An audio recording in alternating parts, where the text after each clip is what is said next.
जब तुम कोई प्रोडक्ट मंगाए, ठीक है,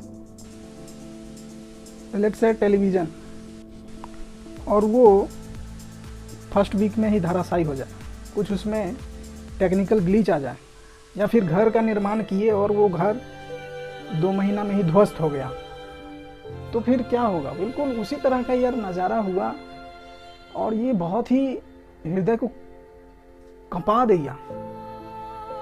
बिल्कुल इतना भयानक दृश्य ये था। नेपाल में जो एयर क्रैश हुआ, ये 3 दशकों में ये तीसरा ऐसा सबसे डेडलीस्ट एविएशन क्रैश हुआ नेपाल में। एक फ्लाइट था जो जा रहा था वहाँ की राजधानी काठमांडू से पोखरा। पोखरा एक बहुत ही अच्छा एक तीर्थ स्थान या कह लो टूरिस्ट प्लेस है।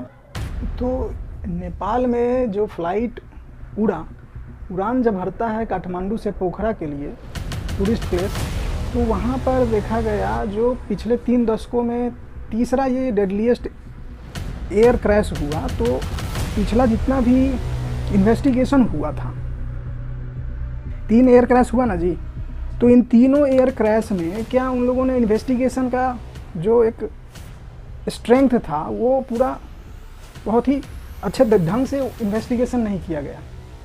फर्टिलिटीज़ का कारण क्या बना नेपाल के एयर क्रैश में? क्यों ऐसा हादसा हुआ?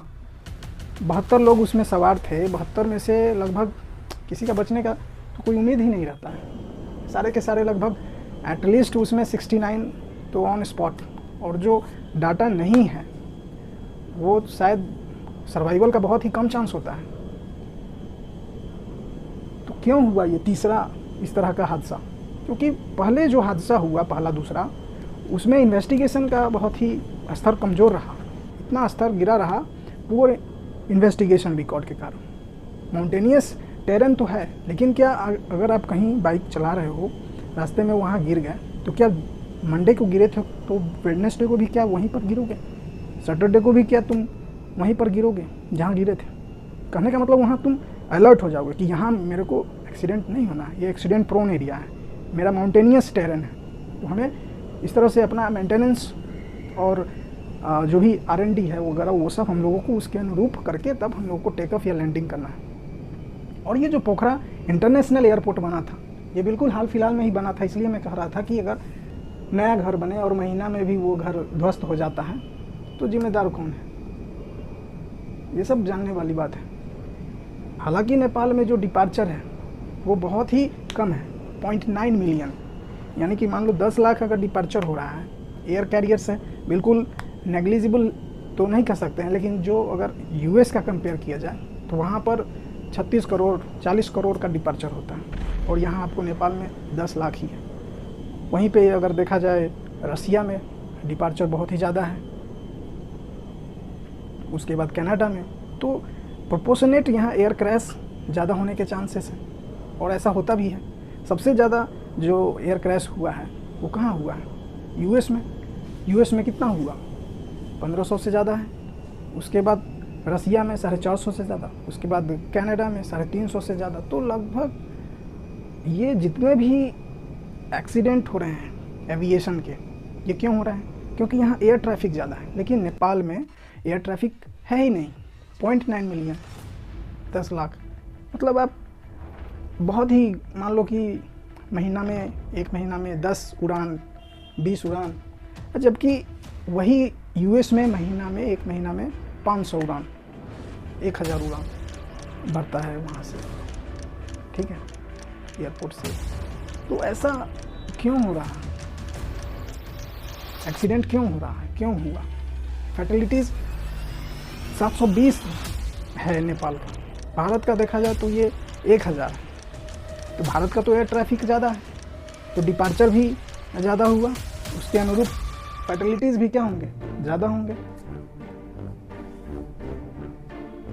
नेपाल, नाइजीरिया, पाकिस्तान और ये अंगोला, ये सब के लिस्ट में आ गया। यहाँ भी डिपार्चर कम है लेकिन एक्सीडेंट्स ज़्यादा हैं। इसलिए हम लोग को हमेशा ध्यान रखना चाहिए जब भी हम लोग इंडोनेशियन फ़्लाइट में चढ़ें। इंडोनेशिया भी बहुत ख़तरनाक है।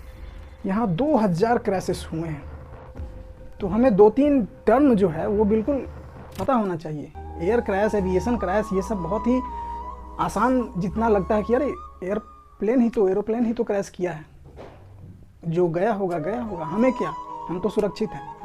लेकिन ऐसा नहीं, इसमें हम लोगों को इसमें ध्यान देना चाहिए कि डिपार्चर क्या हुआ, एयर कैरियर क्या हुआ, और डिस्प्रपोर्शनेट रेशियो क्या होता है, क्या डिपार्चर हुआ और कितना हमारा उसमें फैटेलिटीज आया।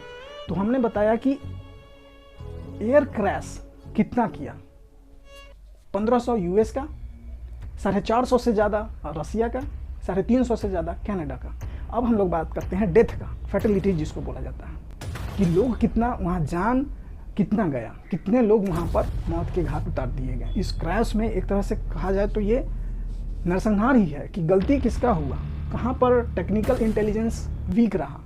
तो सबसे ज़्यादा जहाँ पर एयर ट्रैफिक होगा ज़्यादा, वहीं पर क्षति होगा लोगों के जीवन का। तो सबसे ज़्यादा यूएस, क्योंकि 1500 यहाँ पे एयर क्रैश हुआ, तो यहाँ पे फर्टिलिटीज़ कितना होगा, 5000 से ज़्यादा। ये पिछले 3 दशकों का आंकड़ा है। और रसिया का कितना होगा, 2000 से भी ज़्यादा, 2500 मानकर चलो, 2730 अराउंड समथिंग। और उसके बाद आता है कनाडा, एयर क्रैश में था, लेकिन यहाँ पर फैटेलिटीज़ में कनाडा नहीं है तीसरा नंबर, यहाँ पर इंडोनेशिया है। तो सबसे खतरनाक मैं समझता हूँ इंडोनेशिया को, क्योंकि इसका एयर क्रैश कम हुआ, बशर्ते इसका फैटेलिटीज़ जो है बहुत ही ज़्यादा है। तीसरे नंबर पर 2000 से ज़्यादा लोग इंडोनेशिया में मर गए।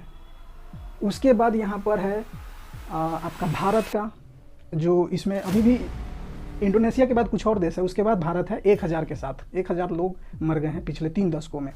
और उसके बाद इस रैंक में नेपाल 12वें स्थान पर आता है, 720 लोगों का यहाँ पर क्षति होता है नेपाल को, ठीक है। तो ये आंकड़ा नेपाल का यह दिखाता है कि इनका जो death disproportionately higher than the departure. लेकिन इसी लिस्ट में नेपाल के ही अराउंड जो और देश है, जैसे पाकिस्तान, नाइजीरिया, अंगोला और श्रीलंका, ये 4-5 जो देश है, इसमें कॉमन क्या है, इसमें कॉमन ये है कि यहाँ पर डिपार्चर जो है, एयर कैरियर जितने लोग ये लोग एरोप्लेन में बैठाते हैं या उड़ान जो भरता है, वो लगभग सेम ही है 0.9 के। लेकिन एक और देश है कुवैत। कुवैत में क्या हुआ कि इसका भी एयर ट्रैफिक जो है, या कह लो डिपार्चर, नियर अबाउट ये 5 country, Nepal, Nigeria, Angola, Sri Lanka और कुवैत। तो कुवैत ये 4-5 देश से अलग है, क्योंकि इसका जो फैटेलिटीज़ है बहुत ही नेग्लिजिबल है। क्या, जस्ट 3 डेथ्स। ये 3 डेथ्स कुवैत में कैसे हुआ? जब एयर क्रैश हुआ तो या तो सबका सब जो है ख़त्म हो जाता है, कोई बचने का चांस ही नहीं रहता है। तो ये 3 ही डेथ कैसे, किस आंकड़े के अनुसार कैसे? तो शायद जिस तरह से एक मूवी आया था अक्षय कुमार का, उसमें वो लोग हाईजैक ही कर लेते हैं कुवैत वाले, तो शायद हाईजैक के दौरान एक एक करके वो लोग फेंक दिए होंगे ऊपर से, बाकी सबको सही सलामत अपने देश किडनैप कर लिए होंगे। तो शायद उस आंकड़े के अनुसार, उस नज़रिए से यहाँ पर 3 ही फैटेलिटीज़ है कुवैत में, जबकि इनका डिपार्चर का रेशियो देखा जाए तो बहुत ही इक्विवेलेंट है नेपाल, नाइजीरिया, अंगोला, श्रीलंका, पाकिस्तान के अराउंड। लेकिन ये 5 देश में बहुत ज़्यादा लोग मरे, लेकिन यहाँ 3 ही दिखाया। और सबसे बेहतरीन मैं तो सलाह दूंगा, कहीं भी जाएं आप लोग, एरोप्लेन में बैठें, फ़्लाइट का अगर शौक़ रखते हैं तो आयरिश एरोप्लेन का आप लोग ज़्यादा से ज़्यादा उपयोग करें, क्योंकि ये लोग जो है ना, इनका ट्रैफिक भी बहुत ज़्यादा है, ठीक है, इनका ट्रैफिक भी बहुत ज़्यादा है आयरिश का, आयरलैंड का। और इनका फैटेलिटीज़ भी जो है ना, फैटेलिटीज़ बहुत ही कम है, just 10 in the previous 3 decades. तो इसका मतलब ये लोग बहुत ही ज़्यादा टेक्निकली एडवांस हैं, बहुत ही ज़्यादा ये लोग एयर ट्रैफिक को कंट्रोल कैसे किया जाए, एटीसी इनका बहुत ही R&D मजबूत है, मैनेजमेंट सब कुछ स्किल इनके पास है।